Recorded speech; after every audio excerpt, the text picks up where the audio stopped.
पंचनामा न्यूज, सर्वसामान्य जनतेचा बुलंद आवाज। वडाळी चोरट्यांनी केंद्रप्रमुखाचे घर फोडले, दागिन्यासह 3.5 लाखाचा ऐवज लंपास। अनोळखी विरुद्ध सारंगखेडा पोलीस ठाण्यात गुन्हा दाखल।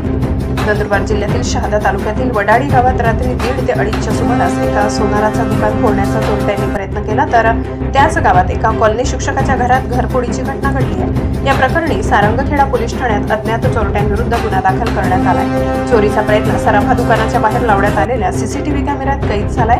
पोलीस सूत्रांकडून मिळालेल्या माहितीनुसार दिनांक 12 जानेवारी रोजी रात्री 1:30 ते 2:30च्या सुमारास अज्ञात चोर यांनी शहादा तालुक्यातील वडाळी गावात सोन्याचे दुकान फोडण्याचा प्रयत्न केला। हा संपूर्ण प्रकार सीसीटीव्ही कॅमेऱ्यात कैद झालाय। चोरट्यांचा सोन्याचा दुकान फोडण्याचा डाव फसल्याने त्यांनी आपला मोर्चा पुढे गावात वळवून शिक्षक मोहन बिस्नरिया यांचा बंद घराचा फायदा घेत घराचा कडिकोंडा कुलूप तोडून घरात प्रवेश करत घरातून सोन्या चांदीच्या दागिन्यासह रोकड असा एकूण 3,64,000 रुपयांचा मुद्देमाल चोरून नेल्याची घटना घडली आहे। या संपूर्ण प्रकरणाची माहिती झाल्यानंतर पोलीस अधीक्षक श्रवण दत्त एस यांच्या मार्गदर्शनाखाली फॉरेन्सिक टीमने चोरी झालेल्या ठिकाणी तपासणी करायला सुरुवात केली।